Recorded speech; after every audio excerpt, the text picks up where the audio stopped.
Et si, demain, vous vous réveilliez dans un monde où votre emploi, votre passion, ce à quoi vous avez consacré tant d'années, était décidé par une machine gouvernementale? Imaginez si à un instant, une autoroute sans fin où chaque individu est un pion suivant le chemin tracé par un algorithme tout puissant. Curieux de savoir comment ce système pourrait bouleverser votre vie et surtout, quels en seraient les impacts sociaux et éthiques.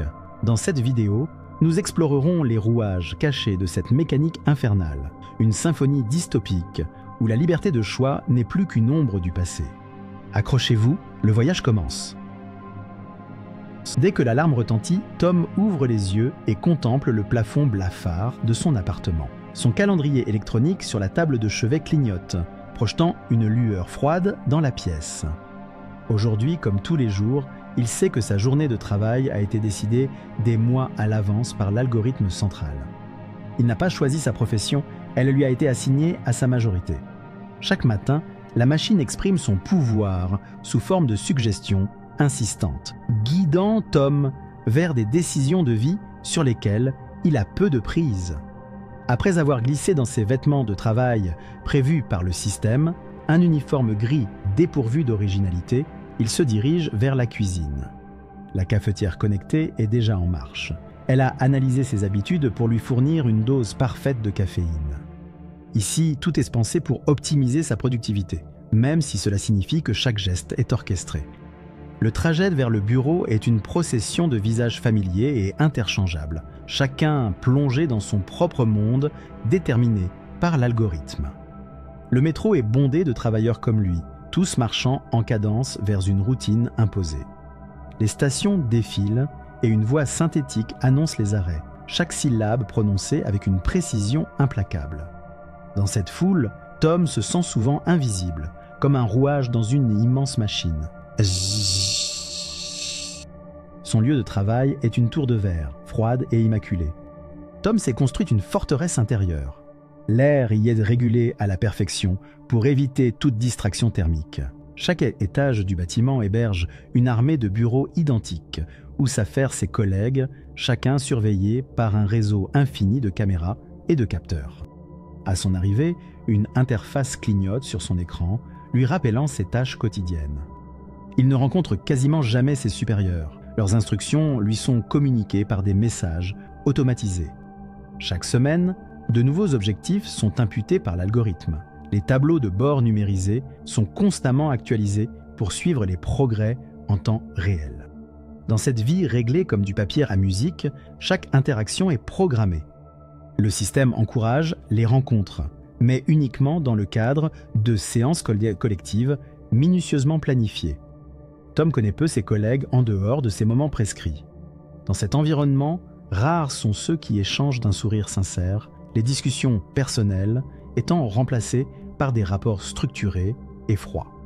Malgré ce carcan imposé, Tom tente de maintenir un semblant d'humanité.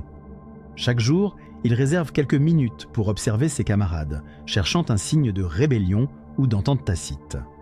Les pauses sont courtes, souvent peuplées de conversations sur la météo ou les résultats prédéfinis de la dernière simulation sportive, diffusée par l'intranet. En fin d'après-midi, quand l'horloge atteint l'heure fixée pour le départ, Tom émerge du bureau avec le sentiment amer que chaque jour se confond avec le précédent. La relation qu'il entretient avec son emploi est complexe. Bien qu'il soit reconnaissant d'avoir une certaine sécurité, cette vie sans surprise le pèse, une routine qui frôle l'étouffement. Les effets sur sa santé ne sont pas anodins. Parfois, un sentiment d'angoisse le surprend et il peine à respirer. Il pallie ces moments en se réfugiant dans la seule liberté qui lui reste, sa musique. Chaque soir, chez lui, il s'assoit devant son vieux piano, vestige d'une époque où les choix s'étaient encore permis. Les notes s'échappent, porteuses de rêves qu'il ne se permet plus d'avoir à voix haute. Tous les dimanches, il trouve refuge dans un petit café qui échappe encore au radar insatiable de l'algorithme. Autour d'une vieille table avec d'autres insurgés silencieux, ils osent échanger des idées et des espoirs, imaginant un monde où ni les passions ni les carrières ne sont prédestinées par une entité supérieure. Dans cet air saturé de résignation et d'attente, c'est là que Tom redonne vie à ses rêves. lui insufflant la force de continuer. Et même si au lever du jour, le cycle impose un retour à la monotonie, il sait qu'un monde différent est possible, quelque part, entre les silences et les accords de son piano. Dans cet univers où les algorithmes dictent les règles, la technologie est omniprésente dans la vie de notre protagoniste. Chaque jour, Tom se connecte à un terminal ultramoderne dès son arrivée au bureau, pilotant des logiciels complexes qui orchestrent les tâches de son équipe. Les écrans, toujours vifs et clignotants, affichent des chiffres et des graphiques en temps réel, traçant la performance collective à chaque minute. Il doit jongler avec des outils d'analyse de données, des simulateurs de marché et des applications de messagerie instantanée, tous interconnectés pour maximiser l'efficacité.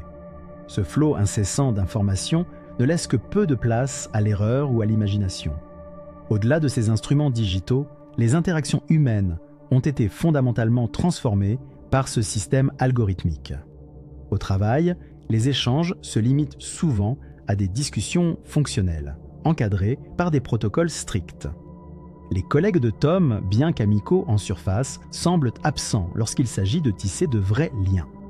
Les conversations restent superficielles, dirigées par la machine qui les assemble selon ses critères d'efficacité. Dans ce climat digital aseptisé, les échanges personnels et spontanés sont devenus rares. Cette ambiance rigide et contrôlée affecte profondément le bien-être de Tom. La pression de devoir constamment satisfaire aux attentes fixées par l'algorithme entraîne une certaine anxiété. Pour y faire face, il a conçu des stratégies de résilience, des îlots de réconfort dans son quotidien. Sa passion pour la musique, par exemple, reste un exutoire précieux. Chaque soir, quand la lourdeur de la journée retombe, il se réfugie à son piano, cherchant des notes qui peuvent adoucir sa réalité froide et calculée. Cependant, ces instants ne suffisent pas toujours à contrebalancer les effets de ce carcan numérique sur sa santé mentale. Les nuits blanches se font de plus en plus fréquentes, hantées par la peur de l'échec et la perte de son identité. Malgré cela, il s'efforce de maintenir un équilibre fragile, trouvant une certaine paix dans les petits moments de rébellion discrète. Que ce soit en savourant un café loin des radars ou en discutant avec d'autres âmes égarées, Tom garde l'espoir que quelque part derrière les écrans, une vie plus libre et authentique est encore possible. Dans cette existence pilotée par des algorithmes, l'homme comprend que le changement doit venir de lui. Dans cette société froide dirigée par des algorithmes, notre personnage principal doit composer avec un quotidien où les relations humaines se distendent. Les effets sur la culture sont évidents. Les rues autrefois vivantes sont devenues silencieuses, chacun absorbé par sa propre trajectoire calculée. Les fêtes de quartier sont rares et remplacées par des événements synchronisés par le système, conçus pour renforcer des comportements productifs et non pour célébrer une communauté. Le sentiment d'appartenance s'érode lentement. Un jour, en observant ses collègues traîner des pieds dans les couloirs glacials de leur lieu de travail, Tom se demande si ce monde impersonnel et programmé à l'avance est vraiment l'héritage qu'il souhaite transmettre. Le décalage entre les promesses d'une société justement distribuée par les machines et la réalité qu'il vit chaque jour devient trop grand pour être ignoré. Même s'il avait rêvé plus jeune d'un emploi valorisant d'ingénieur, il n'a finalement que le titre imposé de technicien sans relief. Le dilemme vient avec une mission que l'algorithme lui confie, développer un logiciel de surveillance renforcé. Cela implique de sacrifier toute vie privée résiduelle au nom de l'ordre et de la sécurité. La perspective de contribuer à une machine qui limite encore davantage les libertés des gens qu'il côtoie tous les jours le hante. Se conformer signifierait enterrer ses idéaux pour de bon. Refuser mettrait en péril sa place et son confort déjà précaires. Dans un moment de réflexion intense, Tom se retrouve face à son piano, là où il trouve habituellement du réconfort. Cette fois, les notes jaillissent comme une question brûlante. Osera-t-il défier la machine pour retrouver une part d'humanité ? Dans le monde de ce futur implacable, notre personnage cherche désespérément une lueur d'espoir. Au fond de lui, l'homme sait que cette vie n'est pas ce qu'il désire. Chaque jour, alors qu'il fait défiler les chiffres devant son écran, la question du pourquoi le hante. Pourquoi se plier à une machine qui contrôle la vie, les rêves et l'avenir ? Regardant par la fenêtre de son bureau, il imagine un monde différent. Il rêve de pouvoir choisir son chemin, de trouver une carrière qui l'anime vraiment. Alors que ses idées prennent forme, son esprit se tourne vers le passé et le présent. Il réalise que cette société, bien que poussée par la technologie, renvoie à des problématiques contemporaines. Les choix restreints, les parcours imposés, résonnent étrangement avec certaines de nos réalités actuelles, où l'individualité s'efface parfois devant le collectif et les obligations. Dans un élan d'espoir, ils se mettent à échafauder un plan. Un soir, alors que tout semble figé dans la froideur de l'algorithme, ils jurent de se battre pour un changement. Ils envisagent de transformer cette réalité, ne serait-ce que par de petites actions au quotidien. S'échapper de l'engrenage paraît difficile, mais il ne renoncera pas à l'idée qu'un jour, la liberté et l'initiative personnelle domineront à nouveau. Il observe les écrans froids et repense à ses rares instants de rébellion. Un matin, sa conviction grandit. L'humanité doit reprendre le contrôle. Avec détermination, il partage ses idées dans le café clandestin.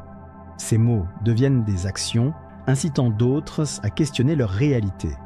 Chaque conversation alimentée d'espoir devient une pierre contre l'édifice technocratique.